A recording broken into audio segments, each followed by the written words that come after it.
You're ruining the show!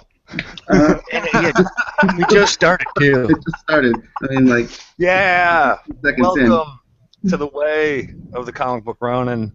I'm Doug Michelle. I'm Sean Fagan. Yeah. That's Mike Lapine. Oh, yeah, it is. Hey. All bombed up. Look at how wet and savory his lips are.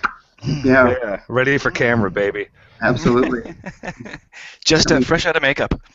Episode 30 of Douglas and Dragons. It's been a while, folks. About a year. Episode 30 of what? Oh, what did I say? The The way of the comic book Ronin. Yeah, we've been gone for quite a long time because we've been doing our other podcast, Douglas and Dragons. If you, for some reason, watch or listen to this and don't know that we're doing Douglas and Dragons, then that's really hilarious because we're not hard to find. Yeah. But it's been Douglas and Dragons has been so good that this seemed, superfluous, and we'd kind of been winding down our run of comic book Ronin, but the yearning, we got the yearning to come back. Heck yeah. And do it again. And actually, it's funny because once we started talking about this, and I listened to an episode the other day, it was like, fuck that, that was a lot of fun. And it was, how Sean and I got to know each other. We worked on Monkey Squad 1 together at that time, even for a little bit. And listening to that last episode, I think, gearing up for the last episode that I listened to was I hadn't done the Annual 2 Kickstarter yet. It would have pre-mic'd, because that's where I met Mike back a little more than a year ago during the Monkey Squad 1 Annual 2 Kickstarter. And that was me covering my face to exhale. So much is that's not exactly true. So much is going on, but Sean and I are working on some new stuff and got the itch to talk some comic book Ronin, and we're always itchy to talk to Mike. And why? We have gotten very close in the last year, and one thing that we've definitely done on the way of the comic book Ronin is talk to friends. Just because, why not have them on? We're gonna talk shit for an hour and a half. Might as well do it with the homies. That's right. It's perfect. We've used this opportunity to hang out with all sorts of friends, but never using the magic of Google Hangouts and or video. The beautiful vista of our faces and expanse of our foreheads. Man, my nephew Connor fucking clowned. Just talking about my forehead looked like a tombstone. That dude just started fucking driving me. he was like, dog, your forehead looks like a tombstone. I was like, I got nothing to say to that, dog. That's fucking that's genius. Goddamn teenagers and their luscious locks. Oh man. Oh, he started. Oh yeah, that dude. I show up now. That's what he does. He just talks all shit to me. Like, look at your shoes, dude. It's like, man. And I want to tell him, like, you know what? Being cool is really just bullshit, and shoes are fucking stupid. And all that whole thing about being a teenager and wanting to be super cool, like, it's all fucking stupid and bullshit. Shoes are stupid. Dude, where is Alan? He would never watch this episode now. Alan White, our good friend, has a problem with feet and toes, and your feet looked a little wet right there too. Just saying. Yeah, it's warm in here, man. Sweating all over. That foot sweat. YouTube guidelines permit me to take my shoes off, but the shirt will remain on. Please. Well, we let a lot of birds out of a lot of cages here on the way of the comic book Ronin. But we'll leave our shirts on today. Okay, Doug makes comics. Yeah. I dabble in making comics. Yeah. Mike? I read some comics. You read comics, but you also just interviewed Doug for what? Oh yeah, I don't know, for nothing. For Comics Bulletin. It's where we all get our comic news. Way to plug yourself there, Mike. I don't like to plug. Basically for nothing. I just needed a reason to talk to Doug, and that was a reason. Little did we know that 3 days later we'd be doing face-to-face. Yeah. proving the catfish wrong here with this special broadcast. I broke my my no email interview rule for Mike because friendship overcomes all obstacles. It was. It was actually, Mike, to your credit, you had good questions that weren't. But whatever, I liked it a lot. I thought it was great because you didn't do what are your influences. You didn't do why did you start your comic. You didn't do that stuff, and I appreciated it. And we didn't have to plug shit.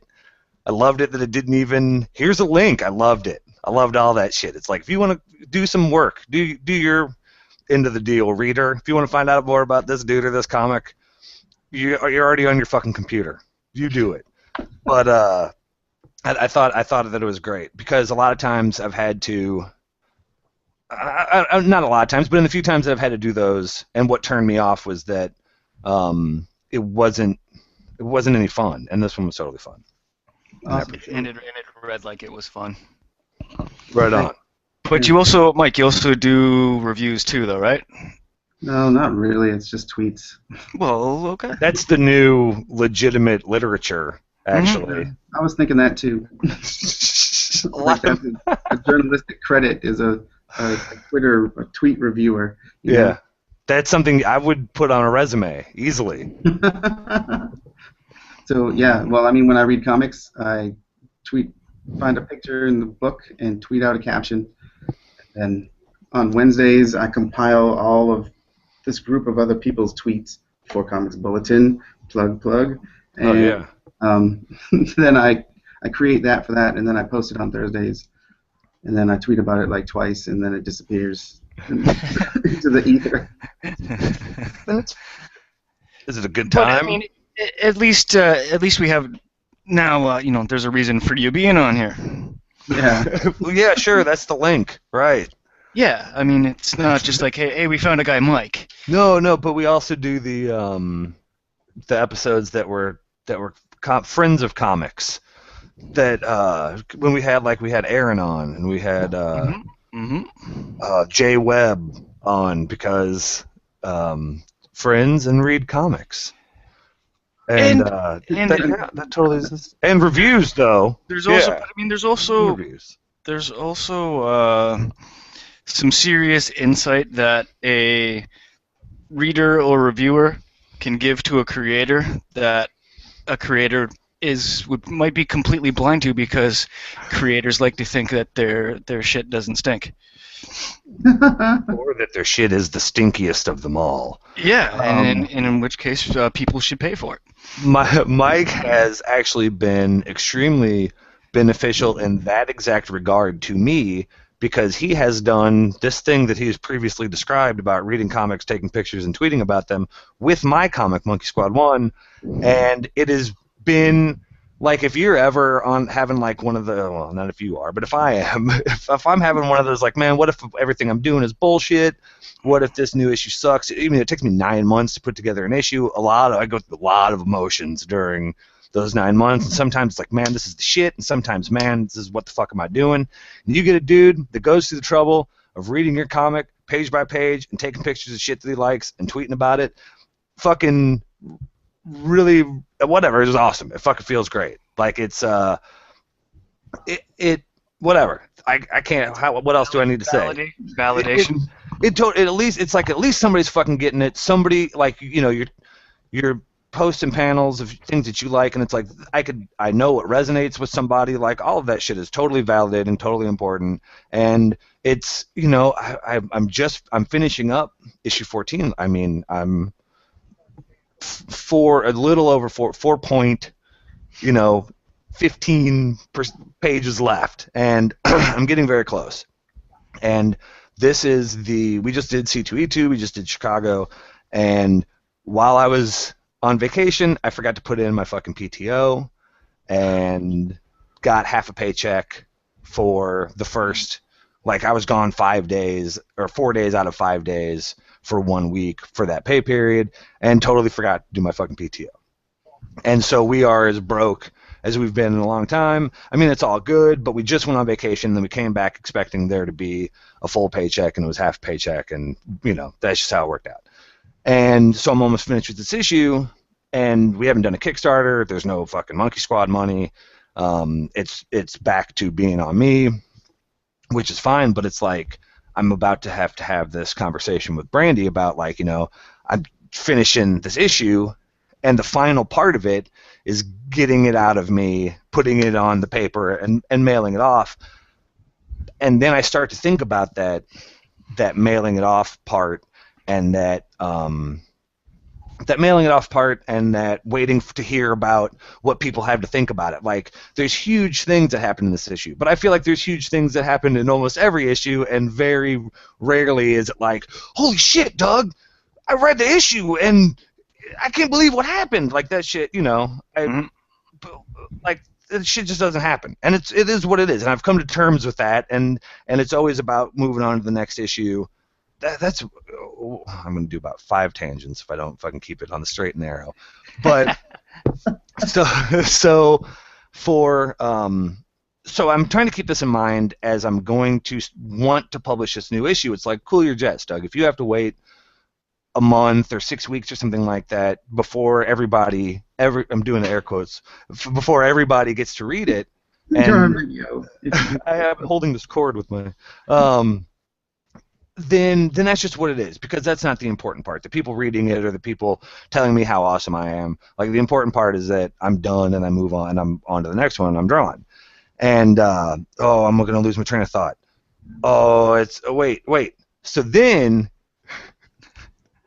to counterbalance that, you get a guy like Mike that's going to go through the trouble of reading the series after he's read it a couple times and taking pictures and posting the parts that he appreciates, or the parts that resonate, or whatever, the parts that he likes. That shit reinforce and makes me kind of realize or revisit that part where the readers are important, and it's more than about me. No matter what I think, it's more than about just me getting what I get out of it. It's about what these other people that I've gathered up along the way that give a shit about this comic and what they think about it too. And I am more excited than ever to get this issue out of me and into the world, but mainly so I can move on to issue 15, because it's going to be crazier than ever. Now, getting feedback. Because I've, since like the last Ronin, I think I've had a few things published. And yes, it was all indie stuff, obviously. So there's not like a big, corporate structure where everything has to be, parsed and vetted before it gets put out to the public. And seeing that things get overlooked, whether it be in the lettering stage, coloring stage, whatever. With my personal experience, I don't know if I sent in the script with a botch in it, or if the letterer botched something up, but they took a word balloon, and it looked like they, just started either typing, forgot where they were, and then just started typing again from where they thought they left off without even looking at what they did. So you have like 3/4 of a sentence, and then they've skipped back to the first like third of the sentence and just kept going from there. You know what I mean? And it's like, well, did no one like look at this first? Like, I mean, did it get through from me to the air quotes editor to the letterer, and then to the editor again, and then right, and so it went all the way through? So out of 4 people, nobody read it? 4 people minimum, you know what I'm saying? Nobody read it? Yeah, I mean, it seemed like, they read the pitch and then just green-lighted everything, and, like, that was it.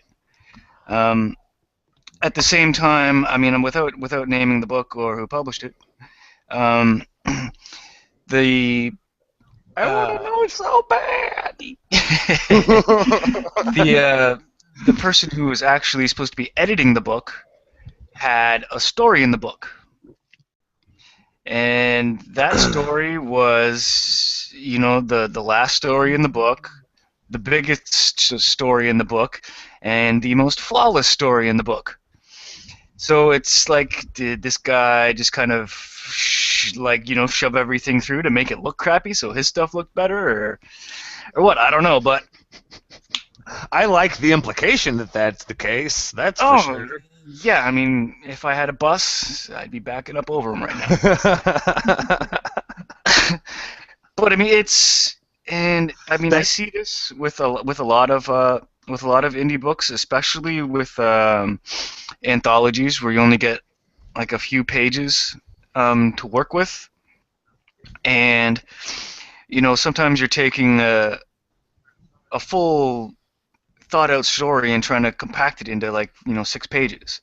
Sure. So stuff ends up getting tossed, or or if you knew what your limit was to begin with, you've kind of got to give the bare bones of what you're trying to get out, and not have the ability to just embellish things that you would have with a full 22-page book. Sure. Yeah.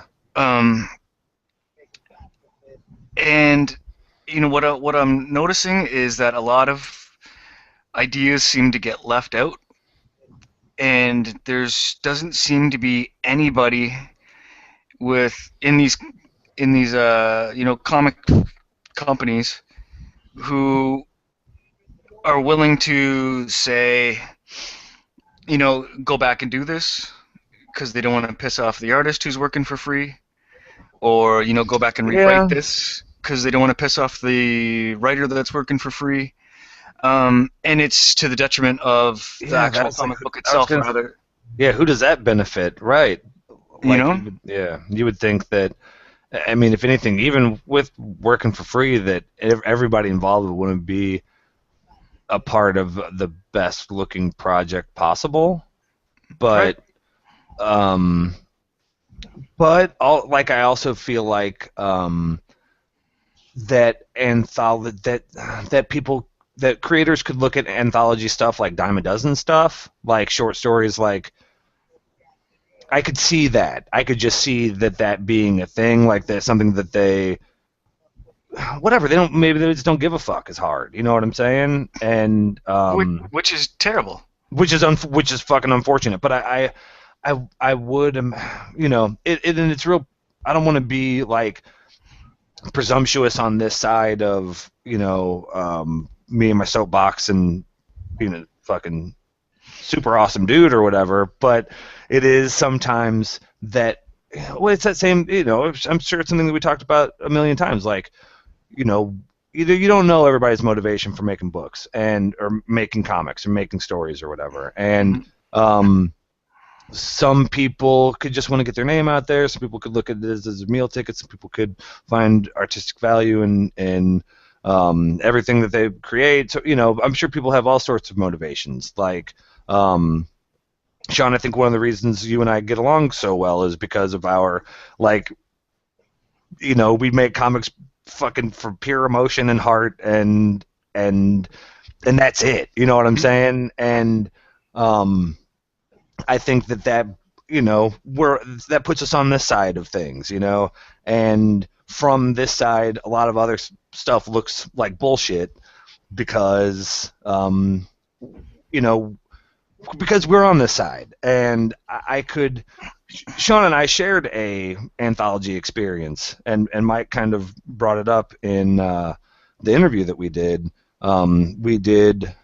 That's been since the last podcast, right? It had to have been. That was last summer. Ravenspeak? Yeah. So yeah. Sean and I did a anthology 4-page story for a 5D fifth dimension comics for a to be released anthology called Ascension, that is a shared universe anthology, like where all the stories took place on the same world, maybe. And Sean, I wrote it and drew it, and Sean colored it, and it turned out great, but it's I don't even remember why I brought it up. Welcome to Comic Book Ronin, everybody. I want to read it. Okay, yeah, well, it's in Jason Ford's a whole other thing we're going to talk about is meeting or hanging out with the Ford brothers at ICE and getting Jason's comic The Gifted that had their Ascension short story in it. Mm-hmm. And I was totally surprised that it was like I didn't know we could show people. Like I asked Jason Ford about it. He was like, "It's my story. I can do whatever the fuck I want with it." It's like, oh, I didn't even think about it like that, but that totally makes sense now that you say it out loud. I wasn't, I drew it. I have the pages. I wasn't paid anything for it. I guess it's mine. But I don't know. I saw David Brown in Chicago at ICE, and it didn't sound like there were any plans to get to. He's got a lot of Obscura to publish before he could do anything else. Yep. To fulfill Kickstarter stuff that they've already pledged to, or just agreed to do. But it's the shitty thing is it's something that the lack of editing. Fuck yeah! Seems to be something that is like across the board with indie comics. I couldn't even describe how I would feel if I saw what you're describing with some shit that I wrote and some double type word balloon shit. Well, what I did was, it was one of the stories I did with Sean Seal. Okay. That he illustrated. So what I did was I just went back to the publisher and I said, like, do I own this? Can I take this somewhere else now? Because I'm gonna elaborate on the entire story, like, for sure, and I'm gonna letter it myself now. Yeah, fuck yeah. Because I know how to do that. But what'd they say? Oh yeah, I got the green light for that. Okay. That was no problem. So. It did, but I mean, it was another experience where it just seemed like they don't care. But I wanted to ask our kind of our outsider and Mike if how deep into indie comics do you get? Not too deep, actually. Okay, so you read Monkey Squad 1, and that's about it. I read. And does Doug need an editor? I read Zach Empire's books. He sends them to me every now and then. Mm-hmm. And I love those. Those are fucking insane. Just Zach Empire's fucking awesome. Dude. Yeah. I tried to get him to start tweeting more, but it didn't work. I love conversations with him.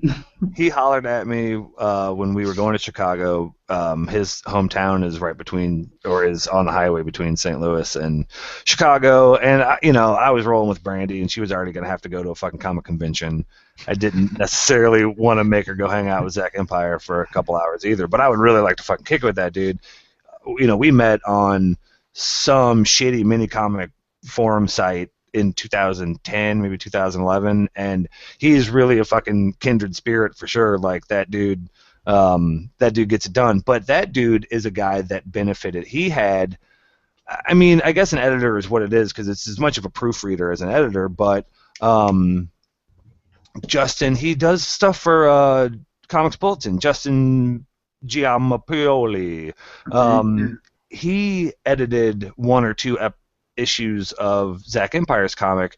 He would review them for that old shitty mini comic forum that I was talking about, and Zach had a lot of misspelled words, and your and your is always wrong type shit, and Justin offered to just send me your books first and let me take a look at them, and Zach put out a couple issues with 0 typos because in the few places that do review mini comics and zines and stuff, like you get called out on typos for fucking sure, And I even there have been times when I would give them to Joe Metro to read first and that's still even really the case. He sees all the pencils before I start inking, and has the opportunity to catch misspellings. But part of it is I fucking obsess over these pages and do my best. But I've printed issues. I remember issue 11 I printed and did not ink any punctuation on a panel, and fucking I mean, I printed 100 of these things and didn't fucking put punctuation. And it was just like, the next 100 will have the punctuation, but these don't. And I could have benefited. I also I get it in that, like, sometimes I feel, because editors do a couple things. Editors direct stories, and editors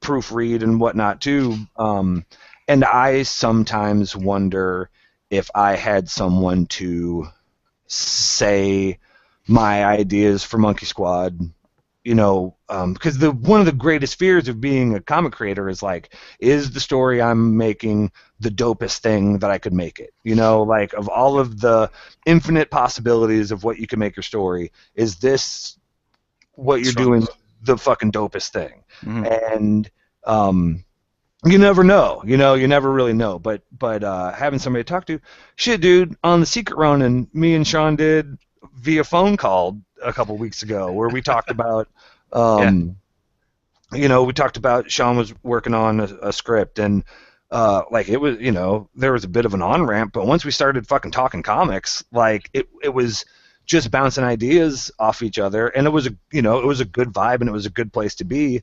And it was like, fuck, man, like, I could see how an editor would be beneficial in that regard. But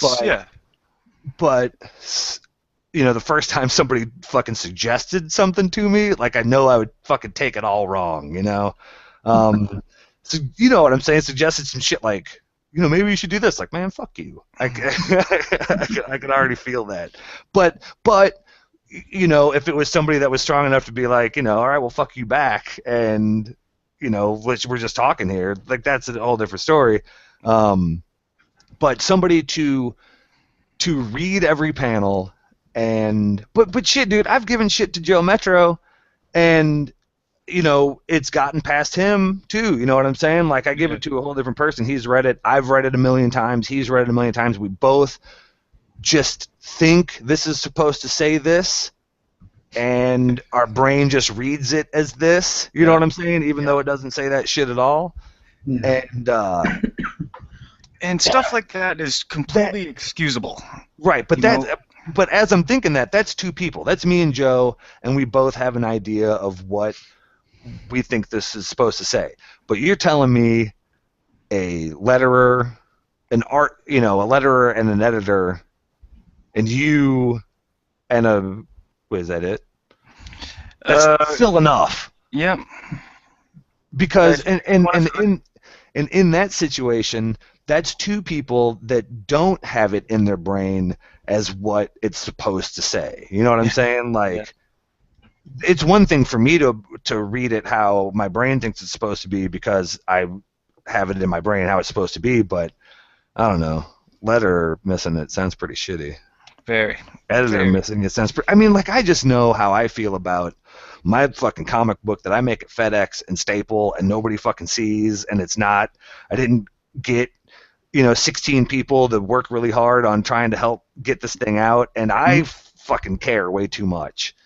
It would be super disappointing to fucking open up that anthology or open up whatever, and the fucking the word balloon has the fucking fragment and sentence and the repeat shit. Yeah, it makes me like, want to. I've lettered enough. I've lettered enough stories now that I catch everything. I change it right then and there. I don't let it slide. I don't go back for confirmation and be like, you spelled there wrong. You sure you want me to leave it the way it is? Nah, fucking change it, man. Right. And that's just me lettering it. Right. Like, copy and paste, copy and paste, copy and paste, and I'm still catching stuff. It's like, well, what the hell were you guys doing? Yeah. I mean, at least it doesn't say lettered by Sean Fagan, so I can still show it off. Fuck, dude. But I mean, even like, even with just like like it almost seems like the indie people working on a project, even like fuck, even Fifth Dimension's even guilty of it too. And Right. the people that I love and still work for, or not work for, but work with. We're all guilty. We're still all guilty of it. And it's almost just like a big like freaking Google Hangout or on Skype, big board meeting, just to be like, okay, like how is everything? Does it flow nice? Like that's all. It's really only the input that you need Yeah. from somebody else, and just be like, okay, can we strengthen this bit or that bit, or just don't think like you've got it all down pat the first time when you send it off, because just because you wrote a story doesn't mean you know how to write a story. Totally true, 100%. And I think that if I was the editor of some multi creator anthology like that, like I don't know, like that's the time to be the editor in chief or whatever and get your book how you want your book to come out, and instead of, like you say, let everybody do their own thing, man, and just whatever you do is cool. Like Yeah, we made a comic, man. like instead of taking that side of it, maybe just being like, we're gonna fucking crush this shit and make a super dope, makes a super dope piece of art. And sounds like some frustrating shit. It was really nice to do that Ascension thing and then just let it go immediately. You know what I'm saying? Like, well, that was a thing I did, and Yeah. you know what I'm saying, and just kind of go forward. I want to see it though, so. Yeah, like what, and I was going to talk about it in that interview. Like, it's cool. Like, it's cool, but I fucked up and wanted to do something different than I'd ever done, type shit. And like, what I've done is spent 6 years perfecting this one particular style, and that's all I fucking do. And for me to decide on these 4 pages to try to do some other shit was fucking fruitless, because you don't develop a style on the page in 4 pages no matter who the fuck you are. And what I should have done is played to my strengths and just drawn some shit that looks like Monkey Squad, but instead I tried to do some other shit and it looks like some other shit. Like, it's cool, I'm fine with it for what it is, but if I could do it again, I would play to my strengths and do Monkey Squad style, do my style, instead of try to do this. The concept is basically like hard sci-fi He-Man, right? Like, that's how it was kind of presented to me, was hard sci-fi He-Man, grizzly He-Man.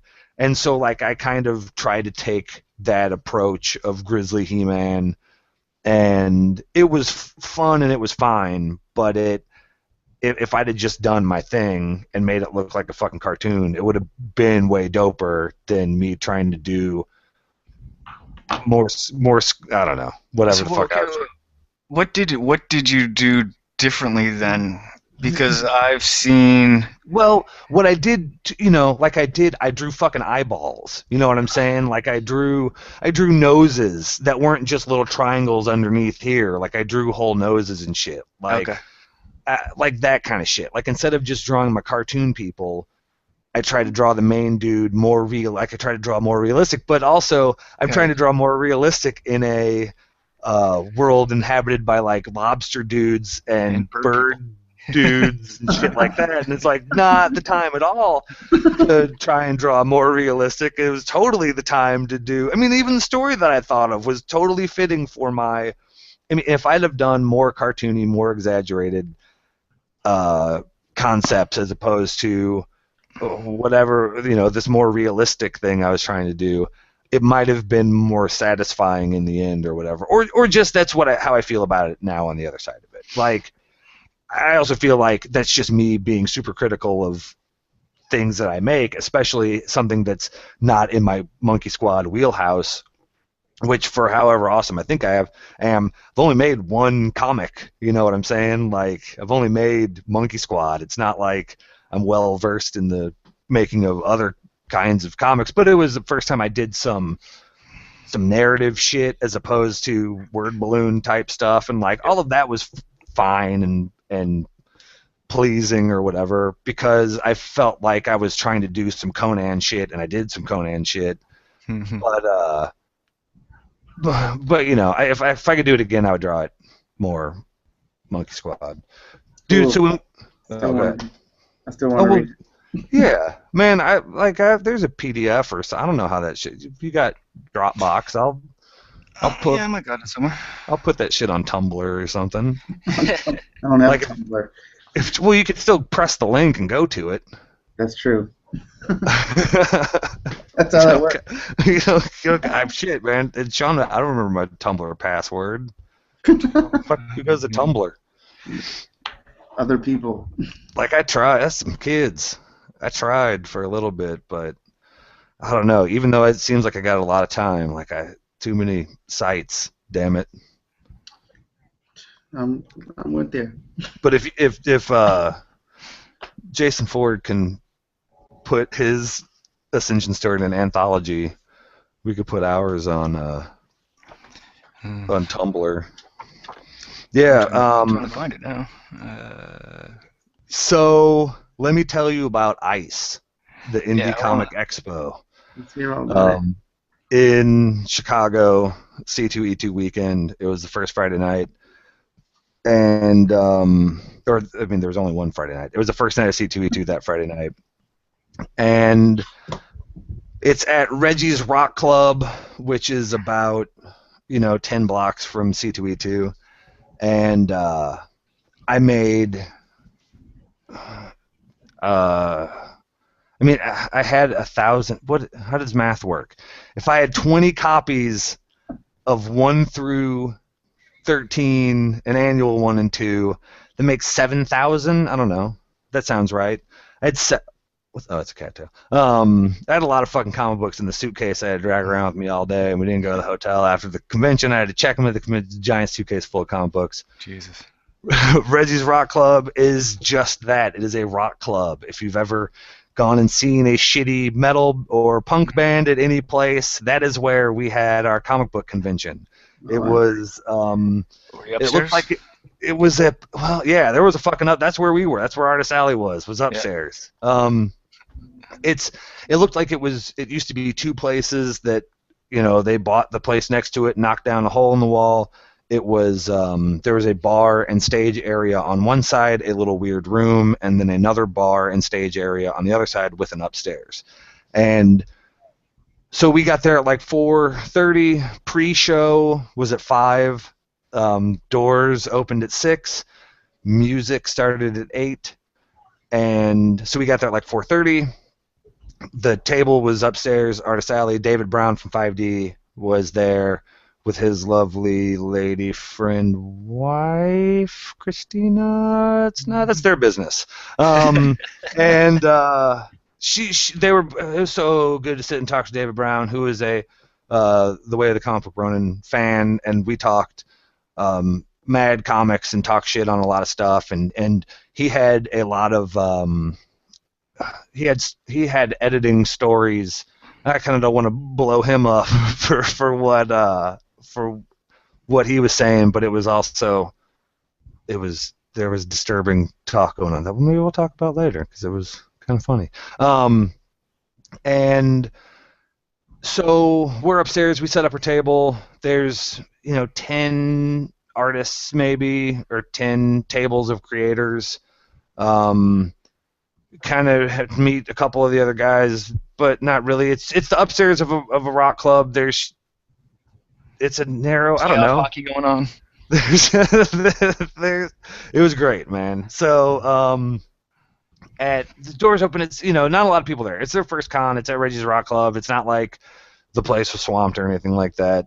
And maybe we see John Bunger, our good friend from Douglas and Dragons, comes upstairs, and we got to hang out. The Ford brothers, of course, were there. John Westhoff, Felipe, don't know his last name, from The Servant was there. Ray Wegner. Yes, Ray was there. But all those guys were downstairs wearing staff shirts and handling business. Mm. Kingbone Press and the Woundmates had big, luxurious tables right by the door. I think if you wanted to even come in there, you had to like sign in there or something. They got T-shirts. People are balling up hundreds and throwing it at them. There's some signs that point up the stairs to Artist Alley. there's barely anybody upstairs, and at one point, like John Bunger's upstairs, and he's like, "Man, Alan's down there. They're doing a panel on the stage downstairs, and downstairs in the other side of the bar there's a crowd, and there's tables, and there's drinking, and Alan White is down there, and a bunch of other people are down there, and the Jason and James Ford are on stage with John Westhoff and somebody else, and they're talking about making comics. And I hug everybody and say hi to everybody, and I better get back up to my table. And so, I maybe sold a couple. At the very beginning, David Brown buys 1 through 6 off of me because he doesn't have them, and I take his money because it's like, man, we're all gonna be making money tonight, man. Like, sure, I'll take your money. And then nobody else sold shit. Like, I sold maybe 2 other issues. He maybe sold a couple things. One guy he was like, "Are you from St. Louis?" And I'm from St. Louis, and he bought number 10 because it had the arch on the cover. I love the arch. Like, right on, man. Thanks, dude. And somebody else bought an issue. He was like, "Hey, man, are there monkeys in this?" And I was like, "No, I can't think of a time that there's monkeys in this." No. And he was like, "Oh man, my kids love monkeys. Well, I'll just get this one because it's got monkey on the title, or on the cover, and you got the issue 1." I was like, "All right, man, like if you insist, dude."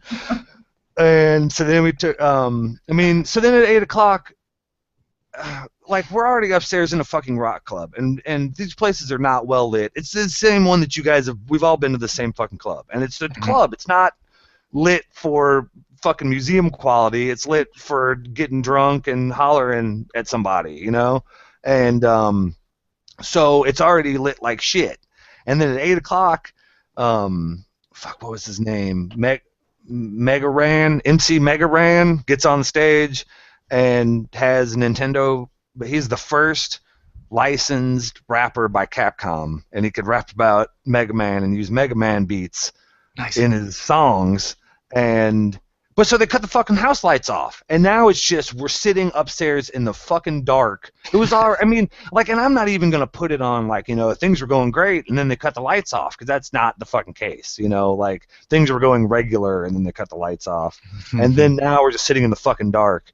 So, we at that point it's just a show. At that point, the dude is on stage rapping hella loud with beats and shit, and it's not people are holding their phones over their comics, with their light apps on, but my phone, it's got a jitterbug. It's not, I don't have a light. I got a flip out keypad that I type on with my grandpa hands. So there was none of that, and people, David Brown was real nice with his phone and held his light over my shit at some point when somebody was looking at it, but we were packed up at 9 o'clock. There were still 3 other bands or whatever. It was just a show at that point, And at at 8:30, I started saying to David, we're gonna pack it up. John Bunker had to, he was gonna go get dinner and come back later, and couldn't make it. They were done too, and so we burnt out and left at 9. Everybody was super nice. I would totally go again. It was totally worth going to hang out with David Brown. I didn't get to see anybody. That was as much as I saw the guys or anything that night. Was all that I said before, like it wasn't much. It wasn't much at all. But like I appreciate John and Bob Gard trying to make a indie comic show, and like it was cool to get to go and be a part of it. Well, you got to start somewhere, right? Yeah, hell yeah, and that's now. It's funny because the 2 cons that I've done, like that was the first con for Cincinnati too, the one that I did. That was their inaugural show, and I mean, I'm sure they had bigger crowds the second year than they did the first year too. You know. Yep. Oh, I just unplugged my shit, but made no difference. but no, it didn't. But it was so it was fun, and you know, if look, we had such a great time at C2E2 that we would totally go back again, and if it was all on the same weekend and all worked out the exact same again, then I would do all that shit again. Now, talking to the other creators at ICE, I don't know how much you actually got to converse about making comics, but did you get any insight into their, like, you know, troubles and trials and tribulations when it comes to, you know, the process? No. I mean, it was mainly me and David mainly, like just the way the way that the tables were set up, or the way that the whole deal was set up, like, you know, I don't know, like I looked around other people's stuff, I wasn't really, whatever, but I did talk to David about it, and one of the things that he was talking about was, like, when we were talking about Ascension and stuff like that, or just him, we talked a lot about him working with DNS. Yep. And making comics, and we talked a lot about his end of the writing process as compared to the art that he gets, and he's over the moon about DNS, and feels like he's so lucky to get to work with this guy, and that he's dedicated himself and his talent to making the comics that, making these comics for David and for 5D. But David was talking a lot about how the stuff that he was really excited about doing isn't the stuff that's happening right now. Like, because they've obligated themselves to doing Obscura from what he was saying, it sounded like they had, said they were going to do 5 and 6 to fulfill these Kickstarter, to be part of fulfilling these Kickstarter rewards or whatever, as opposed to doing the next thing. And in this conversation of me saying how I'm almost done with 14 and I want to move on to the next thing, and he was like, buddy, you're telling me, like, he wants to move on to the next thing, but all he can see is stuff that he's already written, you know what I'm saying? And so, like, he can't even get that, he can't get the only guy that can make his comics come to life, DNS, can't do the ones that he's really excited about now, because he's still got to do this other shit. And he was feeling a little blue-balled or whatever from it. And I can imagine, I did ask him the question, the popular Ronin question of what is the percentage of drag between writing comics and the art that you receive. And I mean, then he went on forever and ever about how DNS exceeds expectations at every turn, I guess in kind of what I was saying earlier too is he'd encountered a letterer that changed dialogue in one of his stories that he didn't write.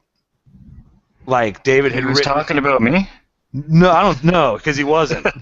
But I didn't want to say who he was talking about, but who had straight up changed dialogue in a story, and David was like, this isn't what I wrote, and the guy, in the letter was like, well, I kind of thought it flowed better like this, and David was like, emails flow just fine to my inbox,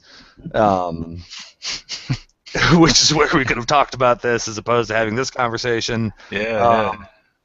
And I was just as horrified and outraged to hear about that as I was to hear about what happened to you with the double up. Because that sounds like some That sounds like some horrible shit. And then, then we had this whole conversation about, like, if you're writing fucking Green Lantern or some shit, like, I would imagine you're in this position where you're like, well, I hope, some of what I wrote comes through on the page, because I'm sure it has to go through umpteen hands to get Yeah.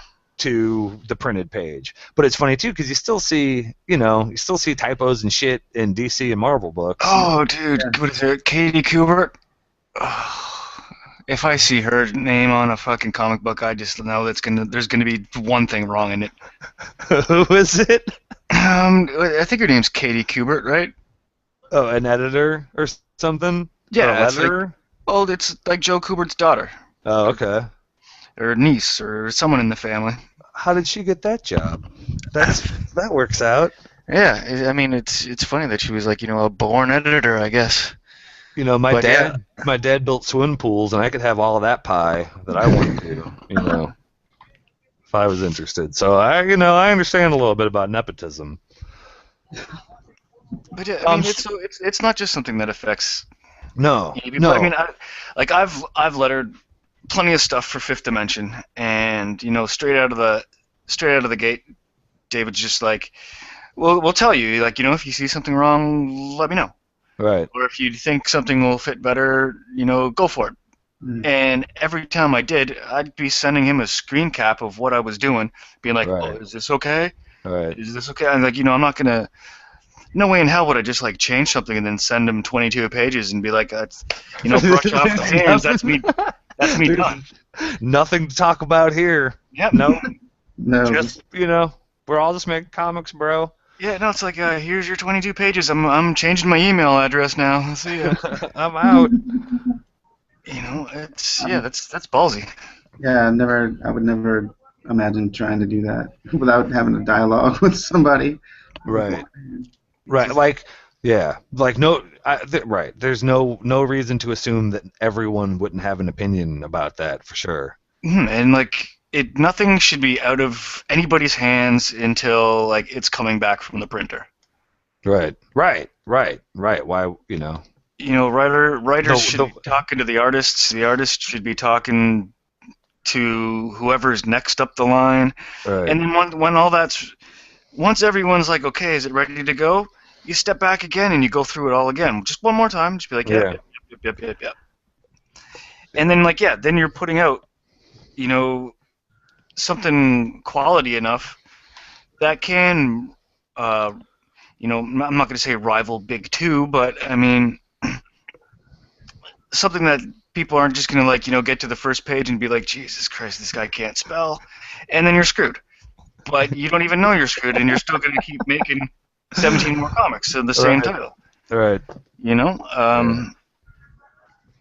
And it's hard to get a ball rolling from the get-go when you're like tripping over yourself already. Yeah, most definitely. Like, I don't know what it would take for me to be involved with another anthology. I mean, not anything to do with my experience with David or 5D or anything like that, but just as far as like how much of it is out of my hands and how unappealing that is, like, I'm certainly not in any kind of hurry. Yeah, but it doesn't even have to be an anthology. It's like you said, you talk with Joe. How much is it out of your hands when you're just talking with Joe? Right. No, not right. Well, and that's the thing too, is like even when you're talking about like, how much of a dialogue there could be, it's like, I mean, look how fucking easy it is. You know what I'm saying? Us three dudes are sitting here talking right now, and it's, not a problem. Like, if we were doing something like publishing a comic book, I would think you would want to, do this as much as fucking possible. Yeah, exactly. I mean, Jason Ford talks to Felipe every single day, does he not? Yeah, sure. And they can crank out books and they get shit done. Yeah. Man, here, wait, I got servant number 2. Oh, yeah, I'm just like Mom reads comics right now. So I got servant number 2 and gifted number 1, and gifted, like I said, is a a compilation of their short stories. One from Obscura, one from Saddle Sore Anthology, and one from Ascension. Oh no way! You got the cowboy story? Yes. It's awesome. Oh, yes. I was like, you lettered this, didn't you? That was my first lettering job. Oh, that's dope, dude. Mm-hmm. Yeah, dude. Why do you think I'm so obsessed with like Western stories now? It's because of that. That's hilarious. Yeah. Man, it's fun. So we did C2E2, and Saturday I rode the shuttle there with John Bunger, and Brandy and his wife hung out, and John and I met up and took the shuttle in, and we met up with Jason and James Ford and Felipe, and Jason's lady friend Angela. That's their business, what their relationship is.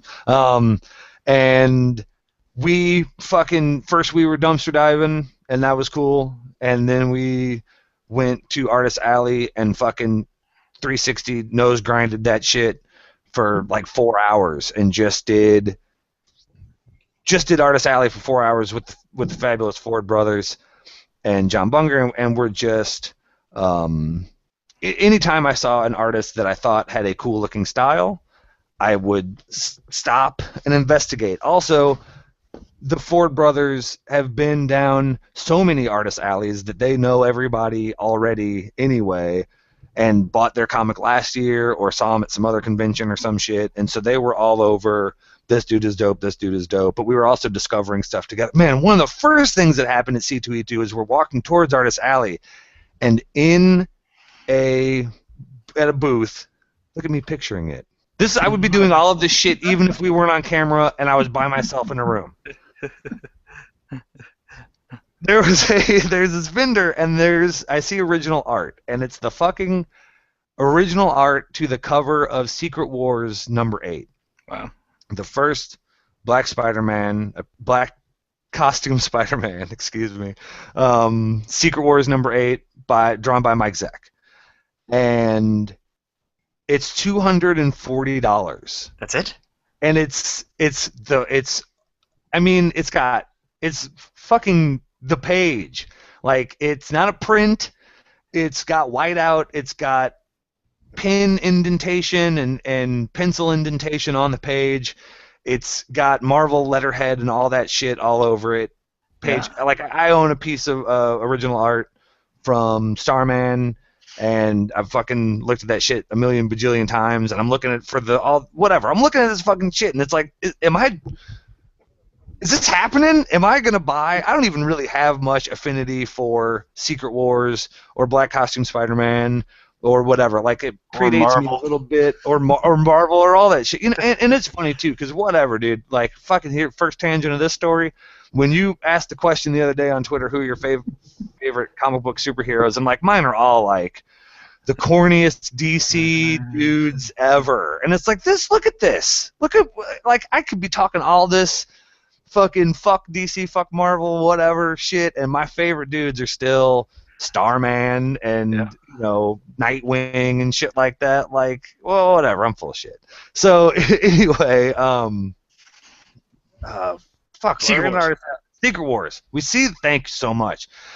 Jason Ford comes over, and now we're in. Now we're looking at this fucking Mike Zeck original art and this rando kiosk at C2E2 for $240, and I got a Trick Easy stack of bills in my pocket because it's C2E2, and I'm gonna fucking dust that shit everywhere. Mm-hmm. And it's like, I mean, I would get this shit and flip it across the way for it's $240 fucking dollars. Yeah, that's ridiculous. Ridiculous. So then, Jason Ford is immediately like, bullshit. It's bullshit. It's fake. It's bullshit. And he's even kind of getting pissed. Like, how dare this motherfucker bring this bullshit here? And I'm like, man, I don't know, dude. It looks fucking legit, but we're both willing to walk away. Like, it must be bullshit. And John Bunger is the only one that will, speak to another human being, and he's like, hey, what's up with this? And the guy says that it's a recreation, a reproduction Yeah. And it's very common practice.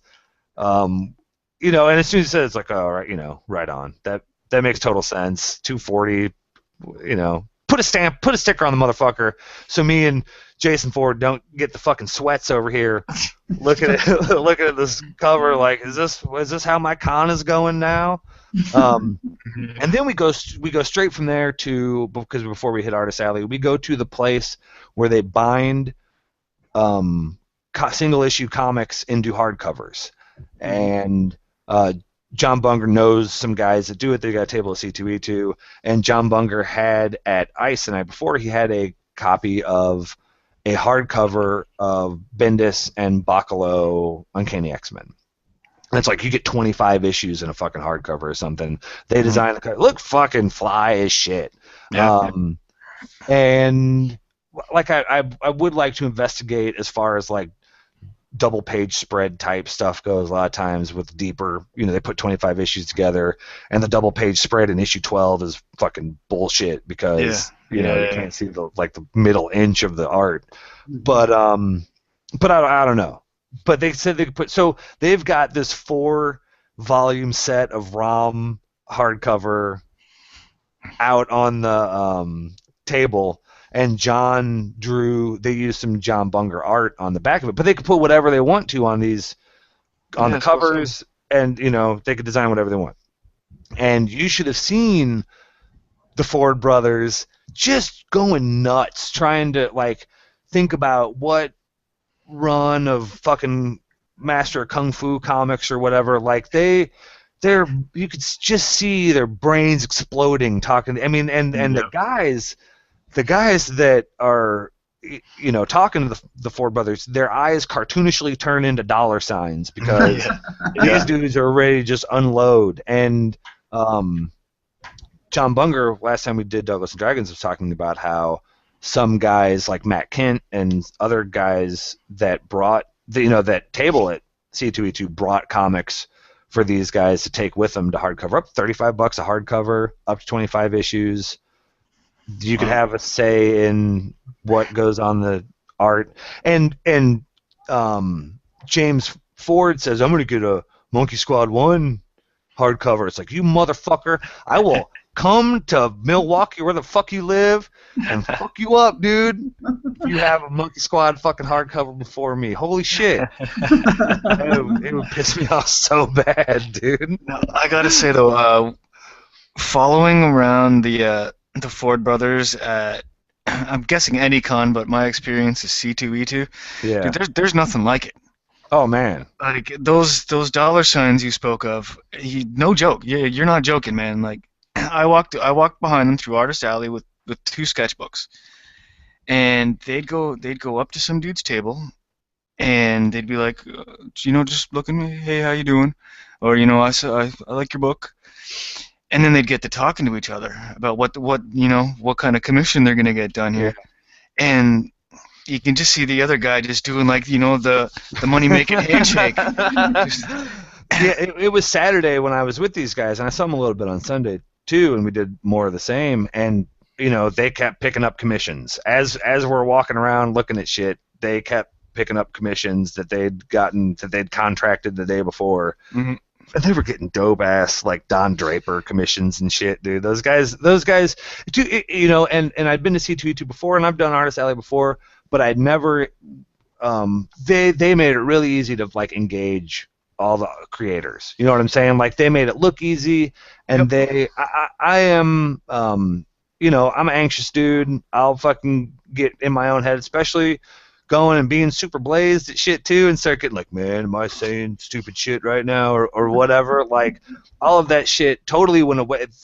Hanging out with those guys, totally at ease. You know what I'm saying? Because they already, if they didn't have a rapport with the artist, they had talked to a million other creators and artists, and just felt totally comfortable just engaging everybody. So it made me totally comfortable, and I was super blazed too. We had these fucking THC extract drops that just drop in a little. They had hot water everywhere at C2E2, and make a little fucking dope tea and right back in it. So I'm gonna fucking holler at some of the dudes who's like so anybody that had dope art, and it was really the first time, not being a Marvel and DC type dude anymore. This has really been the first time that I went specifically to a con, specifically looking for new or different art and artists and creators than just, like I'm going to look for more Rick Remender Punisher War Journal or whatever the fuck. Like, I'm going looking for that new shit, Mm-hmm. And I found some new shit. So anybody that had a dope style, I would fucking holler at him. Man, all this light is bad. But this is a dude named Chris Hammer, and this dude drew dope shit. Like, he had prints of oh fuck, there's some super dope shit in this. I forgot, because that was one of the reasons that made me pick it up, is that he did a series of punk rock album covers in his, like, just with fuck that are little jokes. This is a Like minor in his style. Minor Threat. Oh, Like, nice. that dude is a black sheep with a bunch of white sheep behind him, and it says "Out of Step." This is a Descendants Milo Goes to College one. That's dope as hell. That is pretty dope. And but the other one has fucking Bad Brains, Nice. and that was dope. And so at this point, I'm in, and me and him are talking about, here's a We Are 138 Misfits one. Yes. And he was this was like, when I lived in Richmond, Virginia, one of the bands that I liked a lot was Avail, and he had, Oh yeah. super dope. Black Flag, Circle Jerks. He's a Circle Jerks one. So his name's Chris Hammer, Hamer. This was from what the preface tells me, it was a Kickstarter book. It was hardcover, and so I did that 100 times over. This dude Daniel Govar, we get to his table, and he's got so many incredible prints. He had that Aquaman print that Jason Ford got. Let me try and find something dope this dude did. That's Colossus and Magic. Like, I kept bugging off, like, just fucking bugging on everybody's colors. Like, everybody I would ask too, like, do you do your own colors? And it really made me. Here's this fucking dragon this dude does. Wow. Like, it really made me. This trip made me think about going digital. Really? Like, this, because these dudes fucking colors, man. Yeah. Like, I mean, like, I know that, I know you can do that shit by hand, but it's like, who am I? What am I waiting for? The only person I'm hurting is myself. Is that I'm not doing. I'm sticking with what I do because out of whatever. So, like, I've been thinking about it, and I mean, we're walking around, and Jason Ford's like, you ever think about doing a sketchbook? And it's like, now that I've seen all this dope shit and all these dope prints and shit, like, yeah. I mean, we've talked about doing a 10-minute sketch, or we're going to do a 10-minute sketch collection mini comic for the next Kickstarter, but something that was just stuff like this, like big, cool, dope in color things that people were going crazy for prints at C2E2 too. Like, for whatever I was buying in comics, that's me. But people are going fucking bonkers for prints. Oh, yeah, prints are so much easier to take home. Hell yeah, man! And it's like, why couldn't I? So this dude's name is Daniel Govar, Govar, and he was one of my favorites of the show. A lot of the guys that I got, a lot of the comics that I got, the guys had, or the artists had, I mean, I guess similar styles to me, but I guess that's just what spoke to me, Like, I got a lot of cartoony stuff. Mm-hmm. This was a artist named Chrissy Zulo. She had extra dope shit. Oliver. Oh, sick. Yeah, her colors were fucking insane. And it was just like, I could do dope shit too. What? Mm-hmm. So that's what I was going to complete that thought. I think I will work on, get the technology, work on it on the side to make some sort of print collection or make some prints or something and kind of hone my digital skills that way, and then maybe by annual 3 and 4 more issues try to do my first issue of Monkey Squad digital, because I think I'm psyching myself out about the learning curve. Daniel Warren Johnson, who does Space Mullet, who I was not familiar with before. He does Ghost Fleet too. Yes, and that's what I got too. But I've It's a good book. Never heard of him. Did you get Green Leader? I got Green Leader. And Yeah. Sean, you would really like Green Leader too. It is a Star Wars comic book Nice. that is about it takes place in Return of the Jedi during the battle against the remains of the Death Star, or the second Death Star. Is that how that works? Yep. And it's about nameless rebel pilots that but it's fucking dope. The art is incredible. So yeah, Ghost Fleet, what's that for? Image? Dark Horse. Okay, right on. And he said that Space Mullet got picked up by Dark Horse. Oh, nice. What's Green Leader still? Where's Green Leader found? I Or is it I don't know. He just did it for the con. I think he just did. Yeah. I think what Mike's saying is true. Like, I feel like he just did it for the con. He was asking for donations since it is a Disney property. Right. He didn't feel comfortable charging money for it. I gave him $10 because I thought it looked extra dope. It was something that I saw somebody retweet about before C2E2, and I was kind of on the lookout for it. But of course, Ford Brothers knew all about it and walked us right to it. Yeah. But this is that dude's sketchbook. He's got a super dope style. This is terrible to show this stuff on fucking tank. Go look him at Space Mash Dullet, space-mullet.com or danielwarrenart.com. And so I got the sketchbook and Green Leader, and both were fucking dope. Green Leader I've read like 9 times. Yeah, I want that. It's like fucking Star Wars space battles is my favorite Star Wars shit. Like the ship design and stuff is all of my favorite stuff. And for there to be this whole little comic about it was very pleasing. This from a guy named John Bailey. There's a book called Wage Slaves. I got volume 1 and 2. It's fucking nuts and gross, and it's like if Beavis and Butthead were mutants in a post-apocalyptic future. It's a bunch of one-offs, like where each page is a different bit, but those are the 2 main characters right there. One has a whole bunch of eyes, and one is a robot with gross skin gloves or some shit. Just like Burnout jokes, dick jokes, but in this, in this super gross metal style. I bought 2 different volumes, and I enjoyed them both, and he seemed like a cool dude too. But again, dudes, the color makes a lot of this, Yep. and it would be, I don't know, it would be a different fucking book if it wasn't colored. So, I got a whole pile of shit, but I don't need to talk about everybody. I got this book by Fabian Rangel Jr.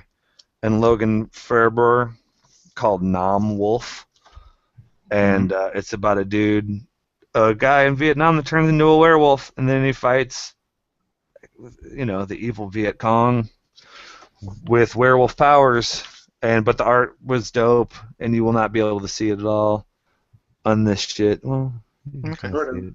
Fuck showing shit on Hangouts, dude. This feels stupid. Look, people look it up. Look it up. And you guys, though, too. Nam Wolf. Yeah, we gave you the title. Nah. Yeah. And then that was just, and I got so many comics. I got Kill All Monsters, about giant robots fighting giant monsters, and that shit was dope. I got this fucking dope-ass looking cowboy book called The Guns of Shadow Valley. It's this crazy big hardcover with gold embossed shit. Nice. It's got all kinds of cowboy shit. You can't see that at all. What's it called again? It's called The Guns of Shadow Valley. Okay. And yeah, Sean and I have had conversations about cowboy comics, and it is something that I am also looking into. And this to Beyond the Western Deep, Alex Kane, Rachel Bennett, I thought they had a very cool, kind of cartoony, even almost Disney style of drawing some animal dudes, and that shit looked cool. So I got that shit. This guy, Scott Chantler, also had fuck that. Also had a cool style. I bought 2 of his books. One was about kids that were like in the circus or something, and they fought bad guys. And I was like, well, that's fucking perfect. You know, it was even like maybe about his nephews or his niece or something. I was like, yeah, I gotta do that. But he had another book that was historical fiction, and it was this one called Northwest Passage. And so I also got that. You can't see the insides because it's black and white. I got The Last Unicorn, which is about a depressed unicorn that seemed like a good idea. And this shit, The Last Unicorn is by Jack Gonzalez, and it is about a depressed unicorn. How sad. Yeah, I haven't read it. It has a noose on the cover. It does have a noose, which is a funny way to say anus as well. And this book I got called Cursed Pirate Girl by Jeremy Bastion, and it is a crazy hardcover with frayed paper edges, like where look at this. How can you even see? It's like the rough cut. How can you even see this shit? Like, this dude draws the small. If I think I draw small shit, then this dude shows up and draws even smaller shit on top of the small shit that he drew. So the dude does his signature. This is his signature. This pirate face and signature is what he sat there and drew. And so I get up to the table, and there are 2 girls dressed like fucking Pokemans or something. I don't know. And they're kind of hemming and hawing about the hardcover, like, I don't know. And I'm in fucking money mode, and I'm already balling up 20s to throw at this guy's face. And they're kind of like, I don't know, and looking at it. And I was like, man, I'll take one, not knowing there was a process. And he was like, man, they were here first. Like, all right, on, man, I'm chilling. And so he draws. The girl decides to buy it. The one Pokemon decides to buy it, and he draws this complicated skull and signature inside of her copy. And I'm fascinated at people that could draw in public anyway, so I'm already peeping the dude and checking him out, and it's all good. And then the other Pokemon girl, she decides that she wants one too, and he's doing credit cards on his iPhone shit, Yeah.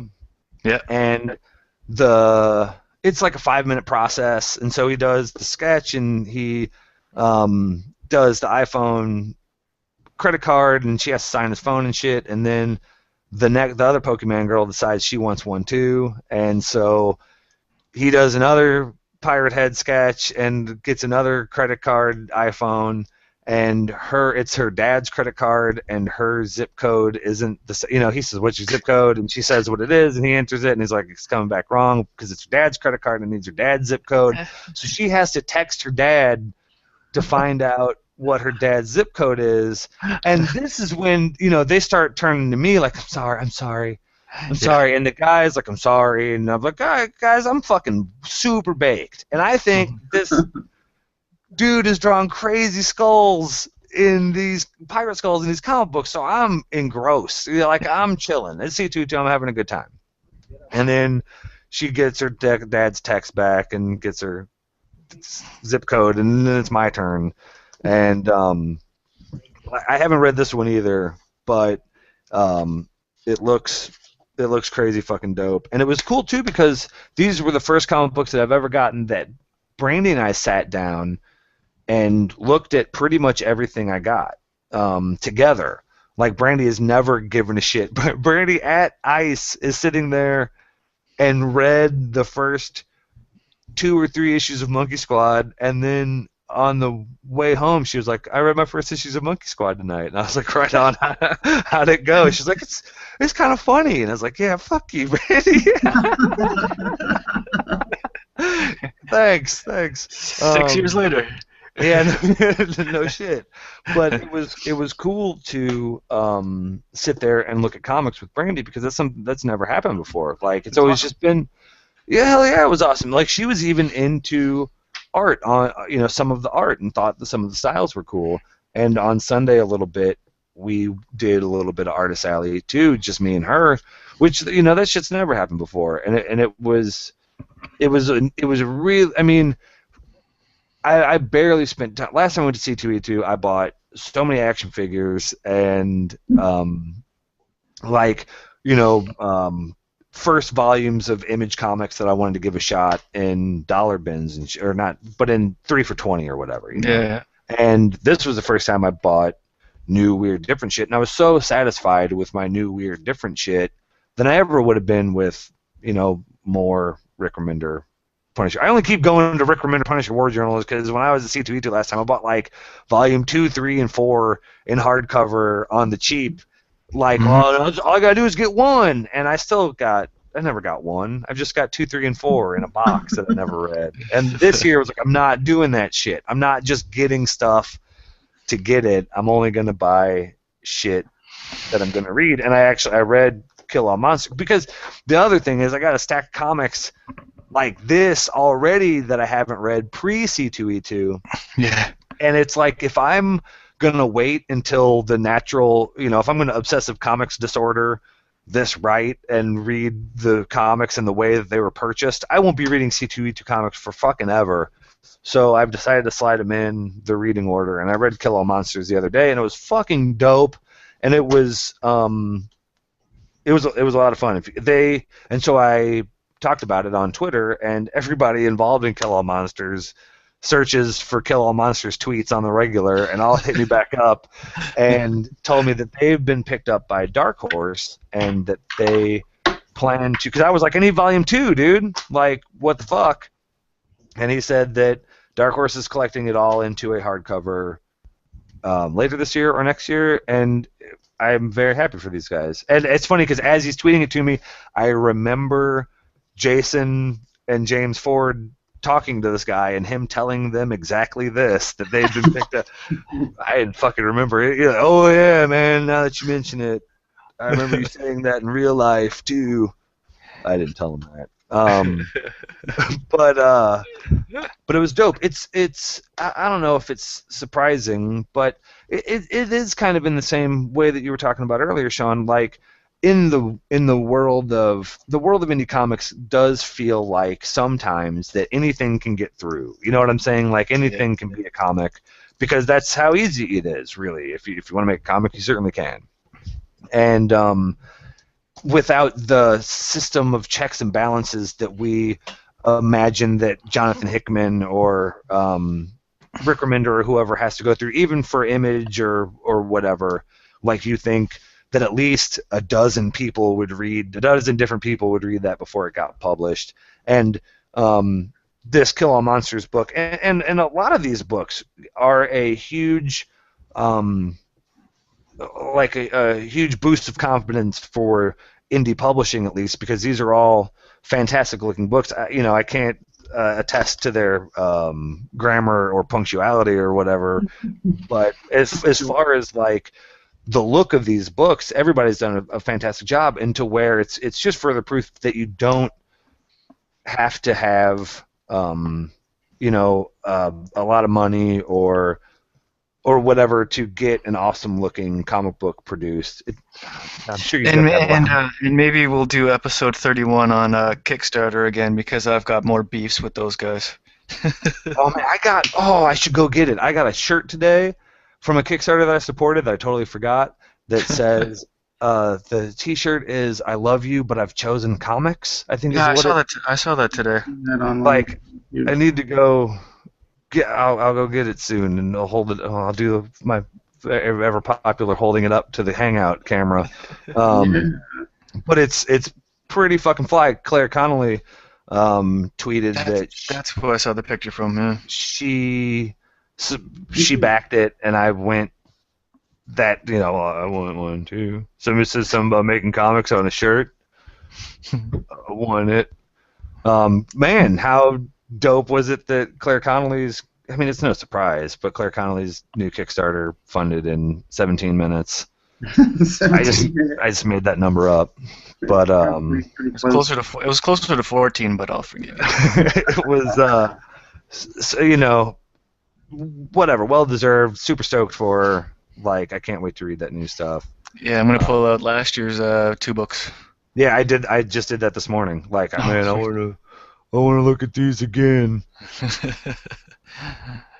Yeah, those should be rad. Yeah, hell yeah, man. But there are Kickstarters. There is a book that I drew that Glenn Fizgig and Miskers the Cat pinup for that was supposed to be out last summer. Yeah. That is not out yet. Well, I've got one that was supposed to be out last September. And I'm just seeing all the creators of that book's names in other comic books. It's like, you guys are just making comic books and not doing the book that you're supposed to be doing. And it's just like even their Kickstarter updates are just like, hey, we're gonna be at this con doing this panel. Like, come check. It's like, no, don't go to that con and do that panel. Why aren't you making the comic that I fucking paid for? Yeah, work on the book that you're like. Well, it's not even a comic that I funded. It was the hi-fi coloring for comic books. Oh, no shit? Yeah, I remember that shit. Yeah, that thing was supposed to be out last year, man. And now it's like they've just got the cover page art in, and it's like all this stuff that they're just waiting to come in. It's like, well, if you'd stop doing all this other stuff and finish what you were doing, But I mean, how is that shit okay? Put it this way: when I funded the book, I still colored comics. Right, right. I mean, I think we talked about that on Ronin. Shit. Probably. I mean, yesterday was the first time. Yesterday, the day before that was the first time I've colored something in months. Oh, that Tim Flash. Yeah. Piece. That shit was dope, dude. Dude. It took me like 10 minutes to color. It took me 40 minutes just to remember what buttons to press to get coloring going again. I was like, shit. I'm gonna have to listen to my own podcast just to hear, just so I can teach myself how to do this again. Oh, that's pretty good. Yeah. Yeah, that all sounds just about right. Holy shit. But, yeah, that shit was dope though. Thanks, man. But you guys cool with winding up? You think? Sure. Well, how long have we been doing this? Shit. I don't know, but it's like 11:15. Yeah. Wow. Okay. I gotta read my bedtime comic. That went by super quick. Yeah, for sure. So we're gonna. I guess we'll have to do a 31. Yeah, that's. Oh, yeah. I think that's a definite. Well, when Jason Ford's little blog post about Kickstarter comes out, we'll have him on, because me, him, and Kevin Joseph of Tart kind of went and had a big, huge Twitter convo about Kickstarter the other day, and it'd be decent to actually talk about instead of actually just tweeting back and forth on. Sure, yeah, shit, dude. Kevin Joseph would want to come on too. Yeah, for sure. I mean, and the thing is, it's I thought I was going to offend them all, and I didn't, so it was kind of rad. So we'll have to bring them on so they can actually hear the tone of voice, and then maybe they'll be pissed. It helps a lot. Yeah. Oh, well, thanks for letting me hang out with you guys and listen to stories. I don't have much to interject. It's all good, dude. I still looked at your face the entire time. I'm going to back up. I still looked at your face the entire time, man. We still hung out. Yeah. Man, it was so, when I met John, I'd met Jason and James Ford and Alan briefly at C2E2 2012, but, after being friends with people on Twitter, and then, we do Dungeons and Dragons a couple times a month for almost a year now, and 3 seconds after John Bunker introduces himself, it's like now I'm hanging out with one of my best friends in real life. You know what I'm saying? And then Alan and the four brothers, like even though we'd hung out in 2012, we've all grown so much closer. I mean, Jason and Alan especially from doing the podcast, twice a month, that it was instantly, we're all instantly best friends, and this, Mike, now when we hang out in real life, we'll have that super awkward period of looking at each other out of the way. That's the best thing about fucking stupid hangouts and, just Skyping, with one another, because you actually get to know the person before you meet them, and you don't have that awkward bullshit at the start, because I come across. I think I come across the same way that I talk on Twitter, but some people might not see that. So, I'm nervous about in real life, because of how I make people perceive me on Twitter. Because obviously I'm not the same person that I'm on Twitter. But I don't know. I don't know. I think that goes for everybody, but I think that all three of us guys are guys that kind of ride pretty close to our Twitter personas, in real life, Absolutely. and that Dude, whatever. I get mistaken for my D&D character.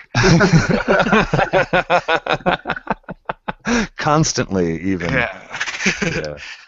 But anyways, so episode 31 coming soon? Yeah, come check us out again. Maybe. Yeah. On my YouTube channel. Yeah.